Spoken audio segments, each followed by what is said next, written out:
हम लोग जो कल यूनिट नंबर 3 में जहाँ पे हमने एंड किया था, and in the sense unit number 3 जहाँ पे हमने छोड़ी थी, उसी टॉपिक को हम लोग यहाँ पे आगे कंटिन्यू कर रहे हैं। Process, cooperation and synchronisation. Process ही हम समझ रहे हैं, operating system is all about processes. Process को कैसे मैनेज करना है, और प्रोसेस क्या है, जो हमारे टास्क है, डे टू डे टास्क, जो दिन भर के जो काम रहते हैं, जो टास्क रहते हैं, ऑपरेटिंग सिस्टम जो परफॉर्म कर रहा है, उनको ही हम टेक्निकल टर्म्स में प्रोसेस कहते हैं, और हम प्रोसेस को ही सारी चीजों को मैनेज करने की कोशिश कर रहे हैं। ठीक है, तो हम यहाँ पे प्रोसेस कोऑपरेशन की तरफ मूव कर रहे हैं। This is the second last unit. जब पहले 6 यानी टोटल 6 यूनिट्स का आपका सिलेबस था, तो ये unit was suppose to be 4.5 यानी आप बोल सकते 4.5 या 5वें यूनिट के आसपास रहती थी यूनिट। इसके बाद आपका 6 यूनिट रहता था डेडलॉक्स और म्यूचुअल एक्सक्लूजन का। तो अभी वो 6 यूनिट आपकी ऑल टुगेदर 5th यूनिट में आ गई है, और जो 5th यूनिट आपकी पहले थी वो यहाँ पे आ गई है, जो अभी हम 4th यूनिट कह रहे हैं। तो इसीलिए मैं ये बता रहा हूँ, क्योंकि हमने जो टॉपिक एक्चुअली कल जहाँ एंड किया ना, उसके साथ ही कनेक्टेड पोर्शन ही है, बट यहाँ पे अभी नए सिलेबस में इसको अलग से नाम दे दिया गया है, which is process cooperation and synchronization. छोटा सा ही कॉन्सेप्ट है, और यूनिट भी सबसे छोटी है। I mean, पूरे 5 यूनिट में सबसे छोटा यूनिट है ये। यहाँ पे हम बेसिकली क्या देख रहे हैं, जो भी प्रोसेसेस हो रहे हैं एग्जीक्यूट, ठीक है, ऑफकोर्स वो प्रोसेस का आपको याद आ रहा होगा, स्टेट डायग्राम या प्रोसेस स्टेट डायग्राम जिसको हम कहते हैं। तो वही डायग्राम में हमने जो अलग अलग कंडीशंस देखी थी, वेटिंग वाली, टर्मिनेटेड वाली, एग्जीक्यूटेड वाली, कंप्लीटेड वाली, ठीक है, क्यू में रहने वाली, वही चीजों को हम यहाँ देख रहे हैं। अभी तक सिर्फ फर्क इतना था, हम लोग चीजों को थ्योरेटिकली देख रहे थे। थ्योरेटिकली देख रहे थे यानी हम लोग सिर्फ कॉन्सेप्ट्स को समझ रहे थे, और उसके लिए हम लोग मैक्सिमम टाइम अजम्पशन ये ले रहे थे कि एट अ टाइम एक या दो ही प्रोसेसेस एग्जीक्यूट हो रहे हैं। बट इन रियल लाइफ ऐसा नहीं होता है ना। वहाँ पे रन टाइम में बहुत सारे प्रोसेसेस पैरेलल में चलते हैं। तो अब जब प्रोसेसेस एक साथ और बहुत सारे पैरेलल में चलते हैं, तो बहुत जरूरी होता है कि वो प्रोसेस भी आपस में कोऑपरेट करें। ठीक है, प्रोसेस आपस में कोऑपरेट करें। ऑपरेटिंग सिस्टम तो अपना काम कर ही रहा है, ठीक है, ऑपरेटिंग सिस्टम तो अपना काम कर ही रहा है, बट उसके साथ कुछ चीजें ऐसी हो जाती है, जैसे कि अभी आप लोग अलग अलग स्टेट से, अलग अलग सिटी से, अलग अलग एरिया से, अलग अलग कम्युनिटी के, अलग अलग मदर टंग वाले, यानी अलग अलग टाइप के स्टूडेंट्स हैं, जो सब जगह सीएससी में आके एक साथ एक कॉलेज में पढ़ रहे हैं। तो कॉलेज अपने तरफ से, क्लास टीचर अपने तरफ से, फैकल्टी अपने तरफ से तो कोशिश करेगी, ये ऑपरेटिंग सिस्टम हो गया। बट आप लोग अगर फॉर एग्जांपल प्रोसेसेस है, हर एक की अलग अलग आपकी कैरेक्टरिस्टिक्स होंगी, हर एक का आपका अपना अलग एक नेचर होगा, हर एक का मदर टंग अलग, कोई को हिंदी आती होंगी, किसी को मराठी, आई मीन अलग अलग चीज। तो ये सब चीजें हैं। तो at the end of the day आप 120 स्टूडेंट्स को साथ में रहना है अगले 3 साल 4 साल, तो कहीं ना कहीं आप लोगों का भी कोऑपरेशन एक दूसरे के साथ मस्ट हो जाएगा। क्योंकि हमें कितनी भी बेस्ट ऑफ बेस्ट फैसिलिटी मिल जाए, कितनी भी सुविधाएं मिल जाए, कितने भी बेनिफिट्स मिल जाए, बट अगर आपस में ही अगर 120 स्टूडेंट्स हम लोग में आपस में ही नहीं पटेगी, आपस में ही नहीं जमेंगे, आई मीन हम में ही कुछ अगर डिफरेंस ऑफ ओपिनियन है या जो भी अलग अलग चीजें हैं, तो क्या एज एन इंडिविजुअल प्रोसेस आप लोग खुश रहोगे क्या? No sir. क्या आप लोग अपना बेस्ट परफॉर्मेंस दे सकोगे क्या? क्योंकि उस समय में हमारे दिमाग में पढ़ाई करना है, इसके अलावा 10 थॉट्स आते रहेंगे। तो वही चीज या वही यूनिट या वही पोर्शन हमको यहाँ पे कवर करना है। इसलिए इस यूनिट का नाम ही क्या रखा है? Process cooperation. यानी कोऑपरेशन रहना बहुत जरूरी है, एंड सिंक्रोनाइजेशन रहना जरूरी है। सिंक्रोनाइजेशन है जहाँ पे चीजों को प्रॉपरली सिंक्रोनाइज किया जा सके। तो this is unit number 4, process cooperation and synchronization. यहाँ पे हम लोग सबसे पहले जो कॉन्सेप्ट पढ़ेंगे वो है concurrency process. Of course concurrency ये भी अपने आप में एक बहुत इंपॉर्टेंट टॉपिक और इंपॉर्टेंट वर्ड है। तो कॉन्करेंसी यानी क्या होता है, सबसे पहले हम वो समझेंगे कि what is a concurrency. It refers to the execution of multiple instruction sequences at the same time. Concurrent process, कहीं ना कहीं ये शब्द आपने सुना ही होगा, कभी सुना है क्या कॉन्करेंट प्रोसेस के बारे में? कॉन्करेंट यानी करंट यानी क्या, जो भी चल रहा है प्रेजेंट में, और कॉन्करेंट यानी जो पैरेलल में एक साथ चल रहा है, कंटिन्यूएशन में एक के साथ ज्यादा मल्टीपल चीजें चल रही है। So concurrency it refers to execution of multiple instructions. एक साथ कितने इंस्ट्रक्शंस चल रहे हैं? एक ही चल रहा है क्या? No sir. अभी मल्टीपल इंस्ट्रक्शंस चल रहे हैं, ठीक है, सीक्वेंसेस चल रहे हैं एट द सेम टाइम, क्योंकि अभी तक हमने चीजों को समझने के लिए, सिंप्लीफाई करने के लिए, कॉन्सेप्ट समझने के लिए हमेशा ये देखा है कि हम एट ए टाइम एक ही प्रोसेस चल रहा है और हम एक प्रोसेस की ही डिस्कशन कर रहे थे या उसी का एग्जांपल ले रहे थे। यहाँ हम बात कर रहे हैं कॉन्करेंट प्रोसेसेस की। It occurs in an operating system when multiple process threads are executing concurrently। ये कंडीशन कब आएगी? ये कंडीशन तब आएगी जब मल्टीपल प्रोसेस थ्रेड्स जो रहते हैं, यानी मल्टीपल जो थ्रेड्स रहेंगे एक साथ एग्जीक्यूट हो रहे हैं, जिसको हम बोलते हैं they are executing concurrently. This threads यानी क्या होते हैं? Can anyone please recall and tell? Thread यानी क्या in terms of OS? Process rather a part of a process, ठीक है। प्रोसेस को ही हम एकदम सबसे लास्ट पार्ट में अगर जाते हैं तो वो प्रोसेस का सबसे छोटा स्मॉलेस्ट यूनिट रहेगा थ्रेड। तो मल्टीपल थ्रेड्स चलते हैं, तो हमें शुरू से पता है, ये तो हम यूनिट 1 से यूनिट 2 से पढ़ते ही आ रहे हैं। तो जब मल्टीपल थ्रेड्स चल रहे हैं, हर एक थ्रेड अपने एक अलग प्रोग्राम को अपने आप में रखे हुए है, एक प्रोग्राम का कॉन्सेप्ट अपने अंदर में रखा हुआ है। तो हर एक थ्रेड का कुछ अलग यूजर एग्जीक्यूशन रहेगा, यूजर का एक अलग मोड रहेगा, ठीक है। तो यहाँ कॉन्करेंसी चल रही है। तो कॉन्करेंसी कब आ रही है? तब जब multiple this threads can interact with when this multiple process threads are executing concurrently. जब ये मल्टीपल थ्रेड्स, जहाँ हर एक थ्रेड एक अलग काम कर रहा है, जब ये एक साथ एग्जीक्यूट हो गए, तो इस प्रोसेस को, इस पूरे कॉन्सेप्ट को हम बोलते हैं कॉन्करेंसी।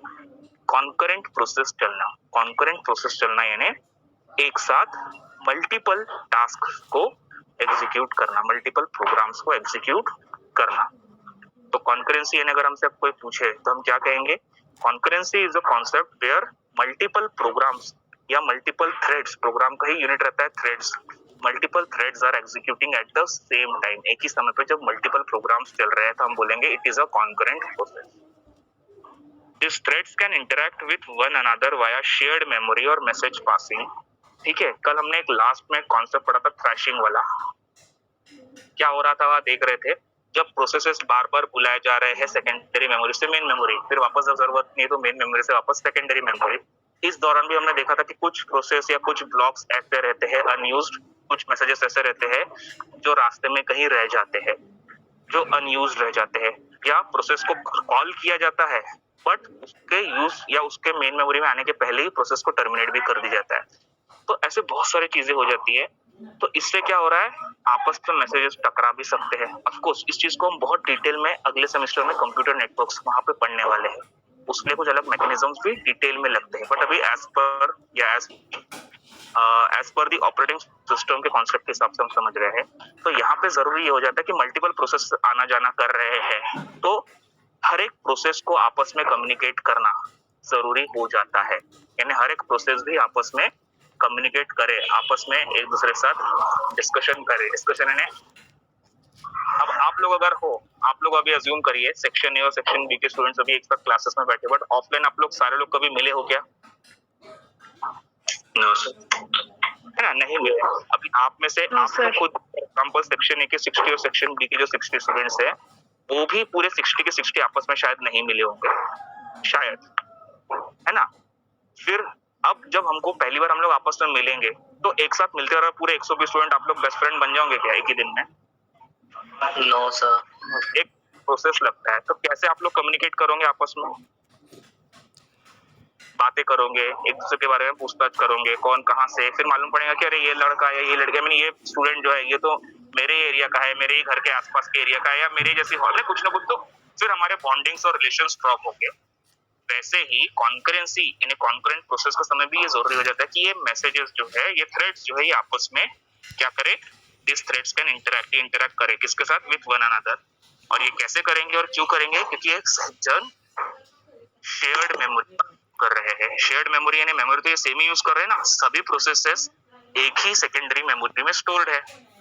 आप भी सारे लोग एक ही कॉमन ब्रांच के स्टूडेंट हो, वैसे ही ये प्रोसेसेस जो है ये कौन सी मेमोरी में स्टोर्ड है? सेकेंडरी मेमोरी में स्टोर्ड है। और सेकेंडरी मेमोरी तो भी एक ही है ना, ये नहीं एक ही जगह से बिलोंग कर रहे हैं, तो कुछ कॉमन चीजें हैं। तो ये कम्युनिकेट करने के लिए इनके लिए बहुत इजी हो गया, ठीक है। वही अगर कोई दूसरे ब्रांच का स्टूडेंट है तो उसको अप्रोच करना थोड़ा सा डिफिकल्ट हो जाता है। एम आई राइट और रॉन्ग? Yes sir. है ना। थोड़ा फिर अपने को देखना पड़ता कि वो पर्टिकुलर किसी स्टूडेंट से अगर हमको इंटरेक्शन बढ़ाना है तो हम फिर देखते हैं हमारा कोई कॉमन फ्रेंड है क्या, हम किसी के थ्रू जान पहचान निकलते वगैरह वगैरह। एक प्रोसेस, एक बहुत लंबा प्रोसेस हो जाता है। बट अगर हम एक ही क्लास में है, एक ही ब्रांच में है, एक ही सेक्शन में है, या एक ही क्लास में एटलीस्ट, तो हमारा कम्युनिकेशन इजी हो जाएगा। क्यों? क्योंकि हम लोग कॉमन प्लेटफॉर्म शेयर कर रहे हैं। तो इन प्रोसेसेस के लिए भी वेरी इजीली से कि they are sharing some common memory, ठीक है, कॉमन स्टोरेज। क्योंकि इनका रैम भी तो एक ही है ना, एग्जीक्यूशन के लिए लोग सेकेंडरी मेमोरी से जा कहाँ रहे हैं, मेन मेमोरी में। तो मेन मेमोरी तो एक ही रहेगी ना। तो इनका आना जाना वहां चलते रहेगा, है ना, रोज आना जाना चलते रहता है स्टूडेंट्स का। तो वैसे यहाँ प्रोसेस का भी आना जाना चलते रहेगा जब ये शिफ्ट होंगे from main to secondary and secondary to main memory. तो वैसे ही या वही चीजें यहाँ पे भी हो रही है। तो कॉन्करेंसी में क्या हो रहा है, जो मैसेजेस है वो मैसेजेस क्या कर रहे हैं, they are interacting with each. And how are they interacting? They are interacting with each other via shared memory और मैसेज पासिंग ओएस। ठीक है, ये कैसे कम्युनिकेट कर रहे हैं? वाया कैसे? शेयर्ड मेमोरी और message passing. Concurrency results in resource sharing. Concurrency से एक चीज और बेनिफिशियल हो रही है, वो क्या है? Resource sharing, which causes issues like deadlocks and resource scarcity. अब ये इंट्रोडक्शन भी है यहाँ पे यूनिट नंबर 5 का। डेडलॉक ऑपरेटिंग सिस्टम का सबसे कॉमन कॉन्सेप्ट है। यानी ऑपरेटिंग सिस्टम डिजाइन करने लोगों की आधी जिंदगी डेडलॉक्स के साथ निपटने में ही चली जाती है। ठीक है, जैसे कंप्यूटर सिस्टम अगर बना है और इंटरनेट बना है तो इंटरनेट के साथ साथ वायरसेस बने हुए हैं। तो जितने वायरसेस डेवलप हो रहे हैं उसके हिसाब से एंटीवायरस बनते हैं, फिर वायरस कोई नया आएगा, फिर एंटीवायरस बनेंगे। तो ये बोलते हैं ग्रो हो रहे हैं। वायरसेस जितने बढ़ेंगे उतने एंटीवायरस आएंगे, और जितने एंटीवायरस आके वायरसेस को खत्म करेंगे, काबू में करेंगे, उतने ही वायरसेस फिर नए आ जाएंगे। वैसे ही ऑपरेटिंग सिस्टम डिजाइन कर रहे जो लोग रहते हैं उनकी जिंदगी, यानी उनका जो आधा काम रहता है वो डेडलॉक्स को रिमूव करने में चल जाता है। डेडलॉक क्या होता है? बहुत इंटरेस्टिंग सा टॉपिक है जो हम नेक्स्ट वीक में पढ़ने वाले हैं। अभी उसका इंट्रोडक्शन देख रहे हैं शॉर्ट में। क्या हो रहा है यहाँ पे? कॉन्करेंसी जब चल रही है, यानी कॉमन रिसोर्सेस हम लोग जब शेयर कर रहे हैं, कॉमन मेमोरी शेयर कर रहे हैं, common RAM, secondary memory, prime, सब चीजें हम लोग कॉमन शेयर कर रहे हैं, कॉमन प्लेटफॉर्म शेयर कर रहे हैं, कॉमन रास्ते में ही लोग आना जाना कर रहे हैं, मैसेजेस आना जाना कर रहे हैं, ये आपस में कम्युनिकेट भी कर रहे हैं, आपस में टकरा भी रहे हैं। तो इससे क्या हो रहा है आगे चल के, जब ये कॉमन रिसोर्सेस शेयर कर रहे हैं और रिसोर्सेस है कम, रिसोर्सेस कम क्यों है हमारे पास? क्योंकि रैम तो हमने देखा ना लिमिटेड ही है, या मेन मेमोरी तो लिमिटेड ही है, और यहाँ पे बहुत सारे लोग कम्पीट कर रहे हैं अंदर आने के लिए, बहुत सारे लोगों का कंपटीशन है। जैसे कॉलेज में भी एडमिशन लेना है तो बेस्ट कॉलेज, अच्छे कॉलेज में सीट्स रहती है 60 या 120, लेकिन स्टूडेंट्स तो 1000 हो सकते हैं ना। तो कंपटीशन है, जो बेस्ट है वही अंदर आएगा। तो यहाँ पर क्या हो रहा है, जब आपस में ये सब चीजें हो रही है तो इससे कुछ इश्यूज भी आ सकते हैं। दिस इश्यूज क्या क्या है? लाइक डेडलॉक्स एंड रिसोर्स की स्केर्सिटी। रिसोर्स स्केर यानी कमतरता, रिसोर्स कम हो जाएंगे, क्योंकि कम रिसोर्स है तो ज्यादा लोगों को वो रिसोर्सेज चाहिए, तो रिसोर्स की डिमांड बढ़ जाती है। It aids with techniques such as process coordination, memory allocation and execution schedule to maximize the throughput. यानी अब जब हमने कॉन्करेंसी समझा है और कॉन्करेंसी के फायदे और नुकसान दोनों यहाँ इंट्रोडक्शन में देख लिया है, तो एक चीज तो क्लियर हो जाना चाहिए आप लोगों को भी। क्या चीज है वो? कि कॉन्करेंसी एक ऐसा प्रोसेस है जो ये बता रहा है कि यहाँ पे multiple processes, n number of processes, 10, 20, 25, 50 processes एक साथ चल रहे हैं। पहला पार्ट वो चाहे या ना चाहे उनको एक दूसरे के साथ इंटरेक्शन करना है, तो वो इंटरेक्शन कैसे करेंगे? By the means of exactly sharing memory and message passing. Message passing करते हैं, इसके ऊपर एक आरपीसी करके पूरा एक रिमोट प्रोसीजर कॉल, ये पूरा कॉन्सेप्ट है, एक यूनिट है, अगेन जो हम पढ़ने वाले हैं आगे चल के नेटवर्किंग सब्जेक्ट। ठीक है, कि लोकल लेवल नेटवर्किंग और आउटर लेवल नेटवर्किंग में कैसे टाइम हम ये भी देख रहे हैं, क्योंकि ये प्रोसेसेस आपस में जाने अनजाने में टकरा रहे हैं, आमने सामने आ रहे हैं, तो इससे कुछ और साइड रिएक्शन भी हो सकता है, जिसको हम बोलते हैं रिसोर्स की स्केर्सिटी, यानी रिसोर्स की कमतरता। रिसोर्सेस कम हो रहे हैं, लोग ज्यादा है, प्लस डेडलॉक वाली कंडीशन भी आ जाती है। डेडलॉक वाली कंडीशन अगर अभी इंट्रोडक्शन शॉर्ट में अगर बताना चाहूँ तो डेडलॉक यानी क्या होता है? एक ऐसी कंडीशन या एक ऐसी पोजीशन जहां पे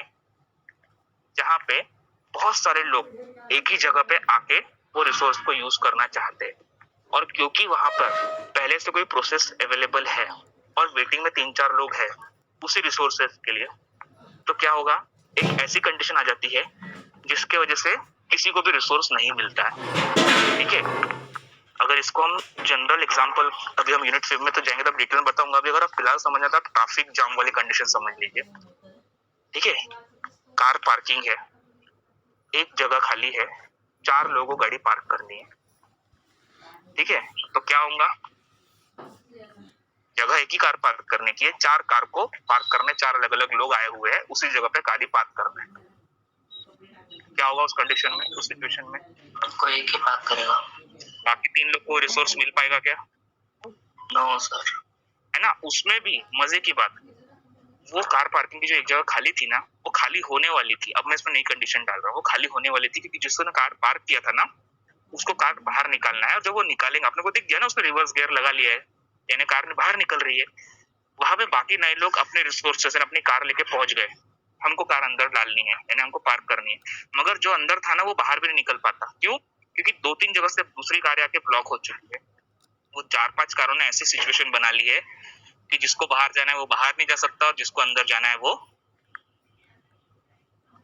अंदर जा पाएगा क्या? तो सर ये सिचुएशन को हम बोलते हैं डेडलॉक। और ऑपरेटिंग सिस्टम में ये सिचुएशन हो गई, यानी अपना कंप्यूटर हैंग हो जाता है। और ऑपरेटिंग सिस्टम का सबसे बड़ा इशू ही रहता है डेडलॉक। मैंने बताया, डेडलॉक को ही सॉल्व करने में लोगों की जिंदगी यानी प्रोग्रामर्स की पूरी हालत टाइट हो जाती है कि कैसे इन सिचुएशंस को दूर करें। आपको उसके लिए बहुत सारे टेक्निक्स है। सो अभी हम कॉन्करेंसी समझ रहे हैं, बेसिक समझ में आ रहा है what is concurrency? Yes sir. ठीक है, is it clear to everyone? हर एक को समझ में आया कि एक बार रिपीट करूं कॉन्करेंसी? अभी हमारे पास टाइम फिर से मिल गया ना 10-15 दिन का, तो मैं फिर से ये शब्द यूज कर सकता हूँ कि मैं नहीं समझा तो रिपीट करूँ क्या? यस सर, एक बार। यस। ठीक है, तो कॉन्करेंसी हम समझने की कोशिश करते हैं क्या होता है। कॉन्करेंसी 2 अलग अलग वर्ड्स है। कॉन्करेंसी यानी कॉन्करेंट प्रोसेसेस। कॉन्करेंट प्रोसेसेस मतलब है, कॉन्करेंट यानी पैरेलल, एक साथ जहां मल्टीपल, बहुत सारे प्रोसेसेस एक साथ एग्जीक्यूट हो रहे हैं एक ही प्लेटफॉर्म यानी एक ही ऑपरेटिंग सिस्टम पे। ठीक है, इस प्रोसेस को हम लोग कहते हैं कॉन्करेंसी प्रोसेस। कॉन्करेंसी प्रोसेस में क्या हो रहा है, सेम रिसोर्सेस यानी मेमोरी होगी जो, अब मेमोरी भी अलग अलग टाइप की है, सेकेंडरी, प्राइमरी, कैश मेमोरी, ये सारी चीजें जो है ये कॉमन चीजें हैं। एक ऑपरेटिंग सिस्टम में एक ही मेमोरी रहेगी, ज्यादा 2 मेमोरी रहेगी, लेकिन रैम तो एक ही रहेगी। तो ये रिसोर्सेज जो लिमिटेड है, इसमें जब मल्टीपल प्रोसेसेस एग्जीक्यूट होंगे, मल्टीपल प्रोसेसेस रन होते हैं, उस कंडीशन को हम बोलते हैं कॉन्करेंट प्रोसेस, जहाँ पे पैरेलल में मल्टीपल प्रोसेसेस रन हो रहे हैं। इसी का सेकंड वर्जन या सेकंड पार्ट क्या है कि जब एक साथ मल्टीपल प्रोसेसेस आपस में रन हो रहे हैं, एक साथ चल रहे हैं, तो क्या होगा, ये आपस में चाहे ना चाहे, अभी आपसे भी हो सकता है 2-4 स्टूडेंट आपस में ऐसे रहते कि मेरे को वो स्टूडेंट का नेचर पसंद नहीं, किसी को उसका पसंद नहीं, किसी को उसका पसंद नहीं, लेकिन चाहे ना चाहे रोज कॉलेज में आना है, रोज क्लास में आमने सामने बैठना है, तो इंटरेक्शन चाहे वो अच्छा वाला हो या बुरा वाला हो, इंटरेक्शन तो होगा ही ना। तो यहाँ भी वही सिचुएशन है कि कॉन्करेंट प्रोसेस चल रहे हैं, तो वो चाहे या ना चाहे उनके भी आपस में इंटरेक्शन होंगे। अब वो इंटरेक्शन कैसे हो सकते हैं, क्योंकि वो रिसोर्सेज शेयर कर रहे हैं, तो कॉमन मेमोरी, शेयर्ड मेमोरी है, इसलिए प्लस उनको आपस में मैसेज पासिंग करना है। मैसेज पासिंग क्यों करना है, इसका भी एक रीजन अभी आपको बताऊं।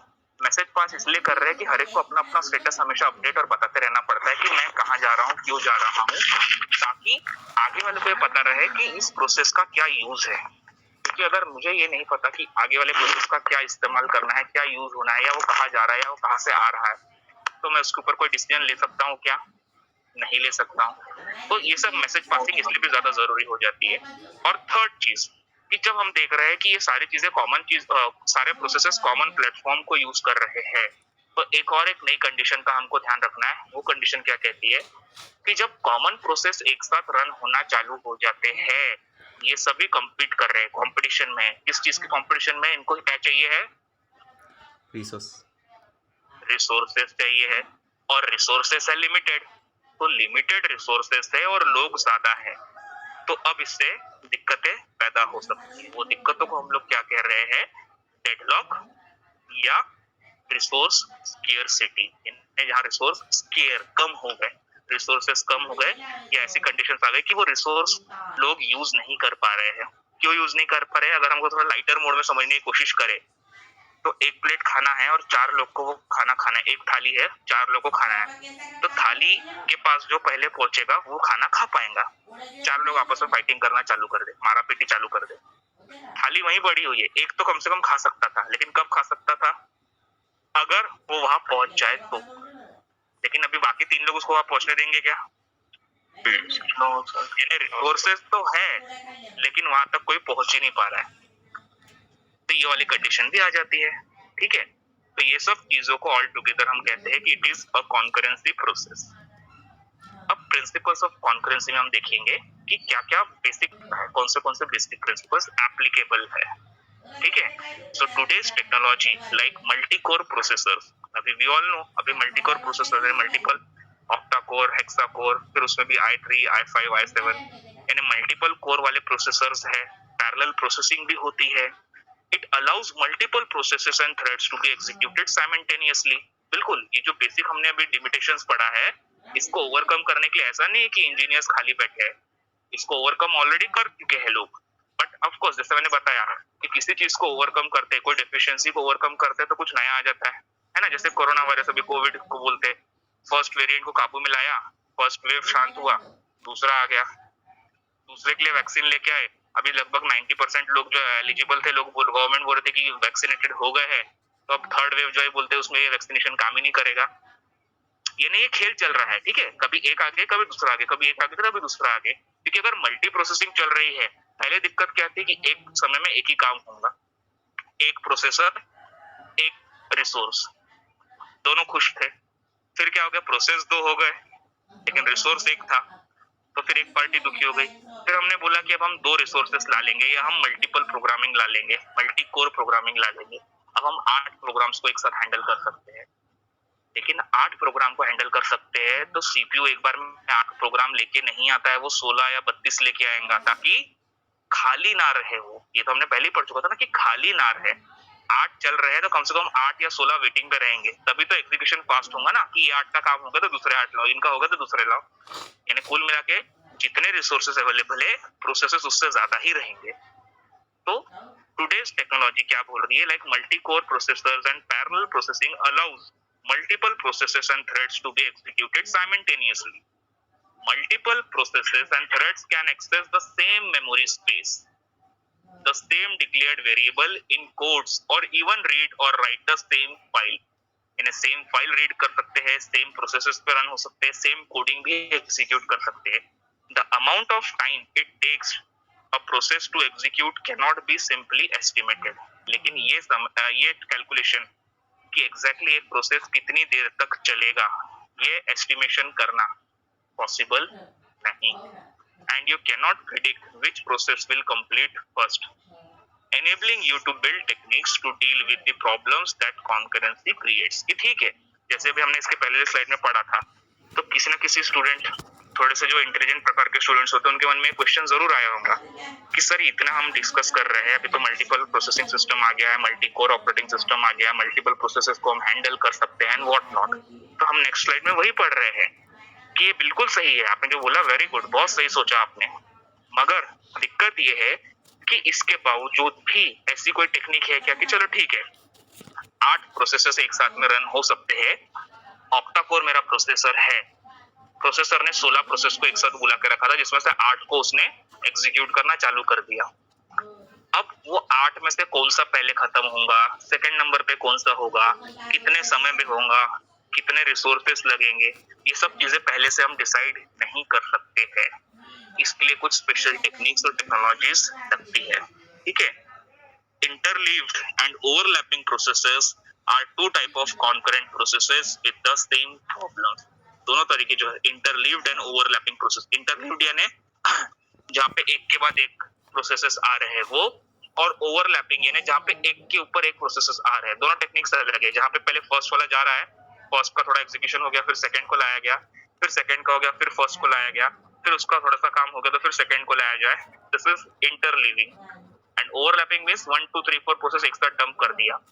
जब भी रिसोर्सेस मिलेंगे तो कभी 1 चलेगा, फिर कभी 3 चलेगा, फिर रिसोर्स खाली हो तो 2 चलेगा, फिर खाली हो तो 1 चलेगा, फिर 4 चलेगा। कोई भी कॉन्सेप्ट आप लगाइए, कोई भी टेक्नोलॉजी आप लगाइए, बट कॉन्करेंट प्रोसेस के प्रॉब्लम्स जो रहेंगे they will be same, problem same ही रहेगा, रिसोर्स की scarcity. In this impossible, and hence it is impossible to predict the relative speed of execution and following factors determine it. इसीलिए हम लोग process के एग्जीक्यूशन की स्पीड कैलकुलेट नहीं कर सकते हैं, और स्पीड कैलकुलेट नहीं कर सकते तो हम टाइम भी कैलकुलेट नहीं कर सकते कि उसको एग्जैक्टली कितना टाइम लगेगा एक प्रोसेस को कंप्लीट करने के लिए. तो ये चीजों को डिटरमाइन करने के लिए कुछ फैक्टर्स है, तो वो फैक्टर्स के थ्रू हम लोग एटलीस्ट एक एस्टिमेशन, एक कैलकुलेशन जरूर ले सकते हैं. तो पहला है the way operating system handle the interrupts. तो एक पहला कॉन्सेप्ट या फैक्टर क्या है, किस तरीके से आपका ऑपरेटिंग सिस्टम, पहले तो कौन सा ऑपरेटिंग सिस्टम यूज कर रहे हैं, वो कौन से डिवाइस पे रन कर रहा है, और किस तरीके से वो इंटरप्ट्स को हैंडल करता है. सेकेंड, अदर प्रोसेसेस एक्टिविटी, कि दूसरे जो प्रोसेसेस पैरेलल में हैं उनकी क्या एक्टिविटी है, उनको कितने रिसोर्सेस चाहिए है, कितनी देर के लिए चाहिए है, वो प्रोसेस क्या डिमांड कर रहे हैं. Third, the operating systems scheduling policy, कि कौन सी शेड्यूलिंग पॉलिसी एक ऑपरेटिंग सिस्टम अप्लाई कर रहा है. ये कुछ बेसिक फैक्टर्स है जिसके बेसिस पे एटलीस्ट एक रफ आइडिया, एक एस्टिमेशन, एग्जैक्ट तो नहीं लेकिन एक अंदाजा हम जरूर ले सकते हैं कि एक प्रोसेस को कंप्लीट होने के लिए कितना समय लग सकता है. कितना लगेगा मैं ये नहीं बोल रहा हूँ, हम एक अंदाजा ले सकते हैं कि कितना समय लग सकता है, क्योंकि जब तक हमें ये नहीं पता चलेगा कि कितना समय लग सकता है तब तक हम प्रोसेस शेड्यूलिंग नहीं कर सकते हैं. So this is the basic goal, rather the basic agenda to decide, rather to understand कि क्या हो रहा है और क्या नहीं हो रहा है एक ऑपरेटिंग सिस्टम में. अब प्रॉब्लम्स कौन सी आती है कॉन्करेंसी में, आपको हमने देख लिया है बेसिक चीजें, बट टेक्निकली क्या क्या प्रॉब्लम्स आ सकती है. सो there are various problems in concurrency, some of them are as follows. कुछ हम उसमें से बेसिक देखने वाले हैं, और पहले हम देखेंगे कि प्रॉब्लम्स कौन से हैं, फिर हम देखेंगे कि प्रॉब्लम्स को कैसे दूर कर सकते हैं. ठीक है, और हम ये क्यों पढ़ रहे हैं, क्योंकि ये सब्जेक्ट में हम ये समझ के, ये अजम्पशन के साथ पढ़ रहे हैं कि आगे चल के आप लोग ऑपरेटिंग सिस्टम ये सब्जेक्ट को एज अ मेन या एज अ कोर ले सकते हैं.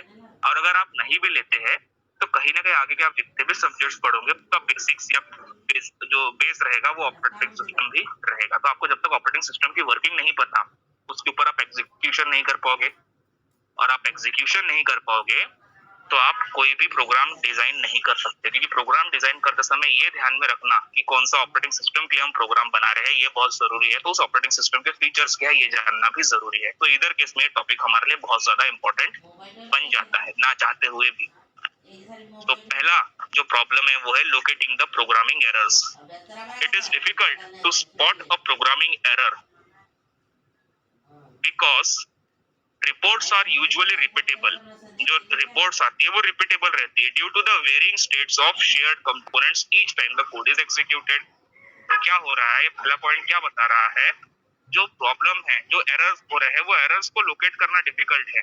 क्योंकि अगर सिस्टम में कोई एरर आ रहा है तो ये तो समझ में आ रहा है कि सिस्टम एबनॉर्मली बिहेव कर रहा है, तो कुछ तो एरर्स या कुछ तो दिक्कत आ रही है. लेकिन ये जो कुछ दिक्कतें या कुछ एरर्स आ रहे हैं तो ये कहाँ से आ रहे हैं, किस प्रोसेस की वजह से आ रहे हैं, क्या उसका कारण है, वगैरह वगैरह, इन सब चीजों को लोकेट करना सॉरी इम्पॉसिबल तो नहीं, लेकिन समय लगता है ढूंढने के लिए. So it is difficult to locate the programming errors. क्योंकि कौन से प्रोसेस की वजह से ये एरर आ रही है. ट्रैफिक जाम हो गया, ये समझ में आता है अपने को, लेकिन ट्रैफिक जाम किस कंडीशन में होता है, जब बहुत सारी गाड़ियां आके ऐसे तरीके से ब्लॉक हो गई कि अब कोई भी गाड़ी आगे पीछे मूव नहीं कर पा रही है. सो ये समझ में आ गया. बट ट्रैफिक जैम को ओपन करने के लिए सबसे पहले ये समझना जरूरी होता है कि किस पॉइंट या किस गाड़ी के वजह से ट्रैफिक जाम हो रहा है, और किस गाड़ी को हम पहले अगर मूव करते हैं या स्पेस देते थे आगे पीछे मूव करने के, तो बाकी सारी गाड़ी ऑटोमेटिकली चेन रिएक्शन से स्पेस यूटिलाइज करते हुए आगे निकल जाएंगी. तो ट्रैफिक जैम खुलता है लेकिन उसको खोलने के लिए और समझने के लिए समय लगता है. सेम यहाँ पे भी हो रहा है. It is difficult to locate the programming errors. की एरर्स तो आ रहे हैं बट किसके वजह से आ रहे हैं, कौन से प्रोसेस की वजह से आ रहे हैं, वो प्रोसेस को क्या जरूरत थी, किस कंडीशन की वजह से, और या किस कंडीशन के नहीं मिलने या किस रिसोर्स के नहीं मिलने के वजह से ये प्रोसेस में एरर आया. तो ये सब चीजों को ढूंढने में समय लगता है. तो दिस इज द फर्स्ट और rather the basic problem which occurs in concurrency. Second is sharing of global resources. अब अगर हम बात करते हैं शेयरिंग ऑफ ग्लोबल रिसोर्सेस की, इसका मतलब है यहाँ पे ग्लोबल रिसोर्सेस अपने कॉमन रिसोर्सेस शेयर हो रहे हैं। हमको सबको पता है जो प्रोसेसेस एग्जीक्यूट हो रहे हैं वो कॉमन रिसोर्सेस यूज कर रहे हैं कि अपने अपने घर से अपने अपने रिसोर्सेस लेके आ रहे हैं। Common resources. तो कॉमन रिसोर्सेज तो हम ग्लोबल रिसोर्सेज बोलते हैं। तो क्योंकि कॉमन रिसोर्सेज शेयर कर रहे हैं तो क्या हो रहा है, sharing global resources is difficult. Common चीजों को यूज करना डिफिकल्ट हो जाता है। If two processes utilize a global variable and both alter the variable's value, the order in which the order in which the many changes are executed is critical. यानी कोई अगर for example global variable की हम बात कर रहे हैं, एक वेरिएबल है, अब वो वेरिएबल सिस्टम में ही प्रेजेंट है, रैम में ए ले लिया। अब एक प्रोग्राम ए की वैल्यू 5 डाल रहा है उसके एग्जीक्यूशन के हिसाब से और दूसरे ने 10 ले लिया, दोनों नाम क्या रखे हुए हैं, ए। तो अब ये समझना पड़ेगा ना कि इस वक्त जो कॉलिंग आ रही है वो ए के कौन से प्रोसेस से कॉलिंग आ रही है, तो उसमें 5 डालना है, ए इज इक्वल्स टू कि ए इज इक्वल्स टू 10 डालना है। तो ऐसी कुछ बेसिक चीजें और बेसिक डिफिकल्टीज आ जाती है। Third is locking the channel. It could be inefficient for the operating system to lock the resource and prevent other processes from using it. ये भी नहीं हो सकता कि भाई ये डिफिकल्टी हो रही तो जब तक ए नाम का कोई प्रोसेस चल रहा है या ए नाम का कोई वेरिएबल डिक्लेयर्ड है, मैं दूसरे किसी प्रोसेस को अंदर नहीं आने दूं, मैं लॉक करके रख दूं।